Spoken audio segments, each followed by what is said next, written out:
pictures and video you want. You can ask all the questions you want. When Mark's done, we have Tom Peters. We'll bring the car back down and let Tom go through kind of a front to nose to tail walk on the aero work that we did. Okay, I guess we'll start off in the engine bay. One of the things that we see right away is we pop open the hood. Well, first off, the Z28 is built off the 14 mid-cycle enhancement, so we were able to utilize the hood extractor, but on the Z28 we opened it up even more with its carbon fiber insert. And also, we're going to have this open element K&N built around here. This is an agro car, so this is going to be different in production. But the other thing is, like, you can see this car, the car was built about a year ago, so it's all agro level pre-production style content. But this was a lot of work with applicational fluid engine. You get a really low pressure drop induction system, and the way the exhaust is set up. Also, you'll notice that the dry sump tank on the LS7 is up here in the front, and we also were happy because the dry sump tank is located, we had to use a puller fan and a pusher fan. And during development, we noticed that we needed some extra oil cooling. So we have an additional oil cooler here in the front. The silver element is an additional oil cooler. So we're bringing the water out of the engine through that extra cooler and back to the oil cooler on the engine. So that really holds the oil temperatures well in check. We also opened up the grill quite a bit to get more airflow in the car to be able to run higher than normal ambience than some of our regular technical specifications for keeping the oil engine cool. So everything else is pretty well standard Camaro style stuff. Yes, your modelers on people too. No, a little too. So the only thing you'll notice is the splitter. This is quite structural. You can feel underneath here, there's metal reinforcements that tie it back up into the bumper beam. So this really gives you a good solid platform for downforce on the car. We have these gurney lips, and also really significant, we keep the downforce on the front of the car really nailed down. The fender flares, I don't know if Tom's talked to this, or I've talked to a little bit. Fender flares is made, we want to go to smaller trailer package for mass savings. They brought it all together really good. The interior is fairly sparse. We got the new recargo seats are great. We actually have spent quite a bit of time in these cars to get a chance to drive on some longer trips. We were in Germany, we spent the weekend just kind of fooling around in the car. The seats are quite comfortable in the car. Because it's a driver's car, we got rid of the center stack gauges down there because they're kind of hard to read. So for mass savings, we stripped those out of the car.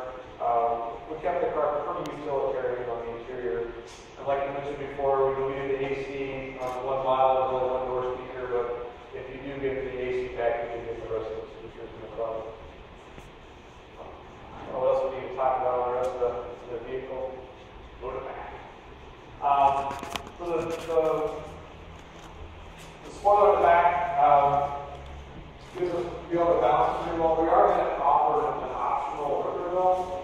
And if you'll notice on the track wheel in the car, we get it back with a little aluminum piece that's not on the car. And as you're we run it in the down position. At a track like Road we run it in the down position. It really is significantly more with better balance than the car.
It's just inspiring to drive this car on the track. Just when Al came down to DIR, we were doing some laps in his ZL1.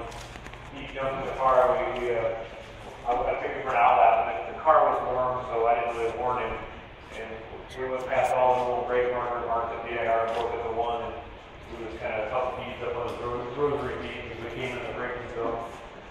So the brakes are new. The cooling ducts have also went through, and that stiffened ducts on the suspension links like we talked about before. The belly pan and all those stuff really helps maintain the downforce of the car and keep it driving where we want it. So also mentioned on the exhaust, this is 3-inch. We've got a nice header on the engine. It comes back to a 3-inch section between the catalytic converters, and then we go down to 2 3/4 all the way out the back. So the exhaust system is really well done. It's has a really nice note. It's really good at the LS7 and makes a good amount of power. On the DSSB back dampers in the back here, they're aluminum body. We did stay with the smaller carryover style base SS differential because it's a track car. The ZL1 had a very big, pretty heavy cat differential that we expected in mass penalty. The extra torque for the LSA. You know, because this car is not intended to be a drag strip style car, we went for the lighter mass differential. With the integrated cooler here in the back of it, you can see the line coming out of the back here. So also back here we got the carbon track brakes. You'll notice back here we have on all 4 corners we have wheel position sensors. So we actually had to maintain the MR style wheel position sensors to be able to know where the tires are relative to the car. We have a flying car algorithm.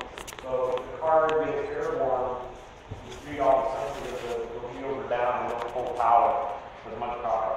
And the performance traction management that we've got in this car through Bosch has really been, we've iterated that over the last few generations of the cars. We had it on the ZR1 Corvette, we had it on the ZL1 Camaro, and now as that technology matures, the performance traction management is really something that works well on this car, like at the Nürburgring and other tracks. I didn't initially, I'm kind of a purist driver. I didn't really believe in some of those things when I first started driving this car, and now I run my fastest lap times with the car PT and low flat. And the tracks at Nürburgring, we're coming through really high-speed sweepers. There's a term called street approach at Nürburgring. It's coming through about 130, and you're about 1.1, 1.2 lateral, and you can hear the TTM working. It's like, I'm not that good to be able to throttle the car and pedal it that well to come through there. So the exhaust comes out the back to the nice extractor, base and all that stuff. And these are also the cooling lines we're talking about, where we're only training cooling all the way front to back of the car to cool the differential and the transmission.